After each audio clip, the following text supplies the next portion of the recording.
Hello, I hope you enjoyed the tour of the Master Gardener demonstration garden. We are now going to tour some of the Master Gardener's personal gardens. Since the Master Gardeners aren't in their demonstration garden, we were wondering what they were doing in their own gardens and asked us to send pictures. We're going to start with growing vegetables in containers. Anna's growing a number of peppers and eggplants and zucchini in her container garden. Yes, when using container gardens, especially in the summertime, you need to be careful about watering. Plants can dry out more quickly than if they're in the ground. So please make sure you're watering when plants are in containers. Yeah, you should also watch varieties. Some varieties do better in containers than others. They're one of the things with this one squash, right, was that you have a better chance of not getting a squash vine borer too. That's right. And there are also varieties of both the eggplant and this is a zucchini, that is more adaptable to pots. It's good to grow herbs in containers. That's what I do actually. And here we have parsley and fennel. Yes, it's very nice to have your herbs next to your kitchen. It's like having a kitchen garden right next to your door. You just go out when you're cooking and clip some and bring them in the house. This one we really liked because it is a variety of vegetables, including some lettuce. And it shows you that you can grow leafy green lettuces late in the season, as long as they get some shade and not in the sun all day. One of the other things about lettuces too, if you do go a fall garden and or spring, whenever you plant, you can look for heat tolerant varieties or those that can take those warm temperatures early. These are some containers from a couple of the Master Gardeners who are growing vegetables that we would usually grow in our demonstration garden, but they're growing at home specifically for us to donate to the food bank. Yes, we're calling those gardeners foster gardeners. And for anyone who's interested, there's a program called Harvest 2020. And this allows you to go on. It's in conjunction with the food bank, and it has different sites depending on what county you're in. And you could also donate if you have extra produce. This is Master Gardener Dixie's garden, and it is really quite large. In this view, even though it's far away, you can see that she has a very tall fence because she has some very furry deer in the area. And she does this to keep them out. And deer can definitely be a problem for gardening in the area. In this picture, you can see where she's put down weed fabric, the black weed fabric, to try to keep weeds out of the pathways between the plants. And we think they're pallets going along the sidewalk to make a sidewalk that doesn't get muddy, as well as weeding. What you see growing is either a cucumber or possibly a cantaloupe. I think it's a cantaloupe.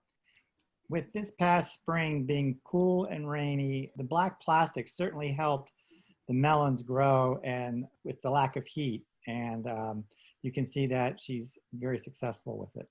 And one other thing that you could do in this situation, you could use cardboard with mulch. And I invite everyone to go to our webpage and see how that's done. We have a great video that talks about how you can use cardboard and newspaper along with mulch to help with weed control. This is Chris's garden. The thing I like that he's done here is he has some trellising to keep some of the vegetables off the ground as they come on and mature. Yeah, in the picture on the right with the string tied around, I used some bamboo from a neighbor, and I used those as poles, and I'm just using cotton twine. It's holding up my blackberries, and they're coming on very nicely right now. Oh, Chris, you're making me hungry. One of my favorites, blackberry cobbler. Oh.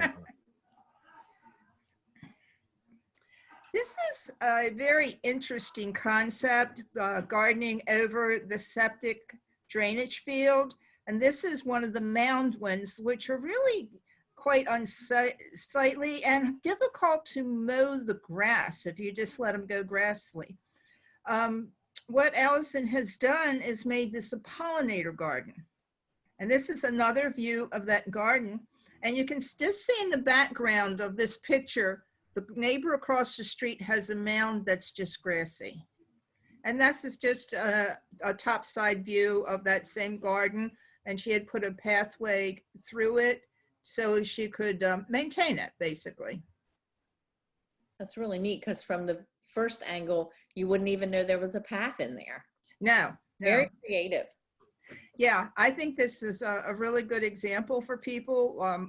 Many of us have drainage fields that we really don't know what we can do with them. One of the things I really like about it also is it looks like they're using oyster shells for the path. Mhm. And it's a great, just using another resource that would be thrown away in a creative way. Mhm.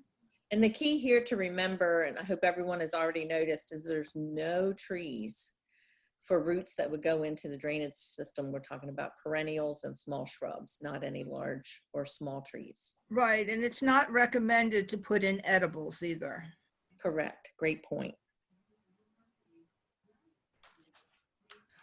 We put this is Suzanne's garden, and what I really liked about this is the unusual color of that hydrangea. Yeah, after a long hot summer, I think these shade gardens are just beautiful. Mm-hmm. This is an interesting plant. I actually saw it in one of the Master Gardeners gardens recently. It's called a painter's pellet. It's a native from Virginia. It's variegated leaves and it loves shade. This is Master Gardener Vicky's garden. She's a plant collector of different kinds of hostas, and she's got quite a variety here, from dark leaves to light leaves, and those light yellow leaves really lighten up and sparkle in the shade. And they look really great in contrast with the heuchera, don't they? Mm-hmm. Coral bells. It's a beautiful garden. What she's doing though, also because hosta is a favorite of deer, I believe you said that the garden is surrounded by a fence. Yes, she has fencing. There's another accent plant. Yeah, this is that yellow is an unusual plant. It's an oak leaf hydrangea, a yellow one. It's another one that really shines in the shade, and it's rather unusual. You don't really see this everywhere. She does have a beautiful landscape with a lot of plants. Yes. And this finally is another shot of that with the hydrangeas in the background and some very large hostas in the foreground. And in this picture, you can see part of the fencing that goes around the property. That helps keep those deer and rabbits out. The hosta flowers are also very beneficial to pollinators. Now we're going to move into sun. Ooh, that's lovely. Lovely combination of the red and the black-eyed Susan, the red being bee balm or monarda. Both of these do very well, and the bee balm hummingbirds love it. They will go from tube to tube on those blooms. Okay, cone flowers in the foreground. The red is crocosma, and it's offset by the yellow plants in the background. Very vibrant. This is Master Gardener Penny's garden. You really can't see that these beds are raised beds very well. What I liked about this is the pathing she put around them. That makes them all very accessible and easy to maintain. It's an incredible amount of work she's put into this project. And she doesn't have to mow any grass. There's no grass. And since a lot of it's hard paving, There really isn't any weeding in all these pathways either. Yeah, that's very unique and a lot to really take in. She has spent a lot of time out there. Wow, that's beautiful. This is Master Gardener Bob Williams, garden raised part of his raised bed garden. I thought the interesting thing here was the piping system he has on the ends that he can use as trellises, or he can use them to support row covers so he can extend the season. Yeah, this is great. I think an important for me, and Tracy, correct me if you disagree, and Linda, is that when you're building these raised beds, really need to use wood that is not treated. Cedar is a good choice. You can use pine, but it will deteriorate after about 5 or 6 years. Mm-hmm. So choice for the walls is should be considered. Mm-hmm. Yeah, definitely in the past, and this is a comment, I'm glad you brought that up, Chris, because that's a very common question we get. So people are worried about treated wood. Research has been done, there's a different way that they treat now, which is not toxic. And research has been done that if there's any movement at all, it is very, very minimal. And if anyone has any reservations, they could certainly line the bed with black plastic. That would be a barrier between the plants and the wood. There's a fact sheet on that. I'm going to look for that because we do get that question all the time. That's a great point. So they're no longer using arsenic. No arsenic. No, they haven't been doing that for quite a few years. And or creosote. Exactly. Yep. Right. Good to bring up. Flowers in containers. That looks lovely. Isn't that lovely? These are mostly impatiens, so this must be on the shady side of the house. Basically, when it comes to flowers in containers, you can almost put anything in a container. So really, the limit is your imagination. Great combinations. Yes. Go ahead. I'm really bad with colors and mixing and matching, It'd be great if there was a course on that. Well, There it's are courses. Mm-hmm. That's a great point, Chris, because some people do, worry about right color combinations, but there's a lot of resources out there, even some garden centers. And I know Proven Winners has a whole pamphlet on that type of thing where they'll do different combinations. So you don't really have to think about it. You say, yep, I like that. And they'll tell you what plants to buy. Hey, and there's nothing wrong with that, No. This is a container with just petunias in it. And that's a very hardy plant to put out. Yes. Yeah, and one of the things I like about this is it's a big, bold, massive color. Yes. Right. A smaller picture, but this is the mandevilla, a very popular plant. It's actually native to our western states. It's grown as an annual here, though. And the cat just had to take a nap there. This is a clematis in a container. This is rather a big plant to have in a container, but you can see how it has trellising within it. And it's nice and sturdy. Yeah. So that it can hold it. That's great. Mm-hmm. Also, a point for these containers is they do need to be fed along with the watering, especially if they're being used year after year. And if you are people like me, like Chris with the whole combination thing, if you don't really want to think about it, you can get the recipe, so to speak, of all the plants. But for someone like me who tends to not be at home very much, you can either do a weekly feeding or you could get a time release product, fertilizer product that every time you water a small amount is released. So there's different ways of handling that depending on your lifestyle. Mm-hmm. Ooh, time to relax. I like that title.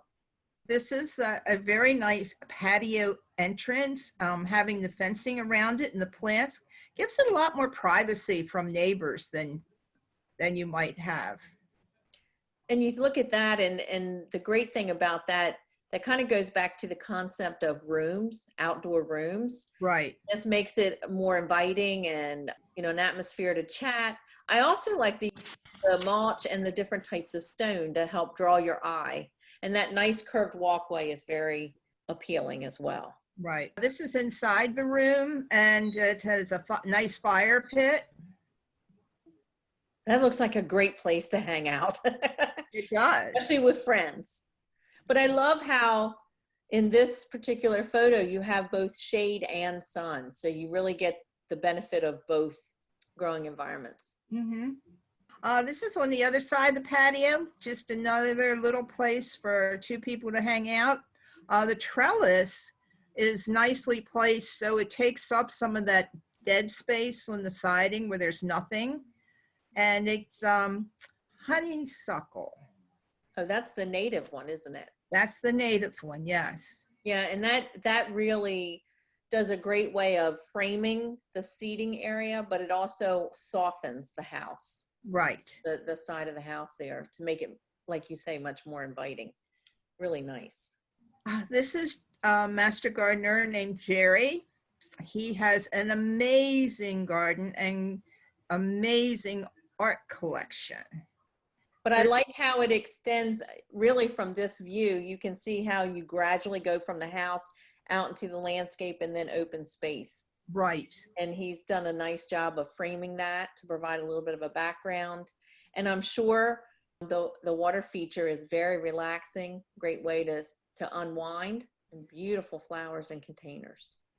This is another view of that, with a little seating area and some more containers to the side of the main seating area.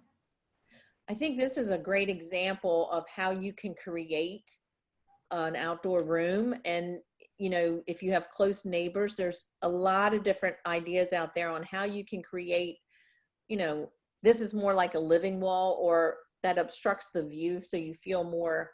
Yes, it feels more private. Yeah, yeah. Yeah, A new word. When you're building these things, you do need to think about whether the space is public or private. And private spaces are usually smaller, more contained than big open public spaces like your front yard. Different. I love the slate patio. That's really nice as well.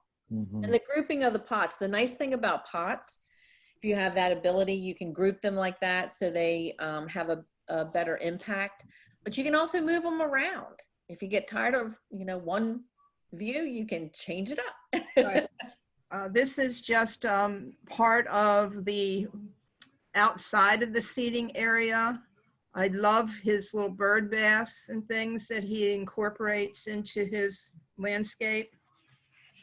I like his coleus and then that fence that he has up against the wall. I think that's really nice. Yes. Yeah, his choice of colors here with the plants really draws. Maybe he was inspired by that bird bath, but it really does complement each other. Right. Right. And this is a very Zen type area with the hostas and the container. Yeah, I like this. And I see there's a crepe myrtle with, it has interesting bark. That's also another appealing feature. And then you've got the grasses that soften it and again enclose that area so it's more intimate. Right. And that is the end of our tour of the Master Gardeners' gardens.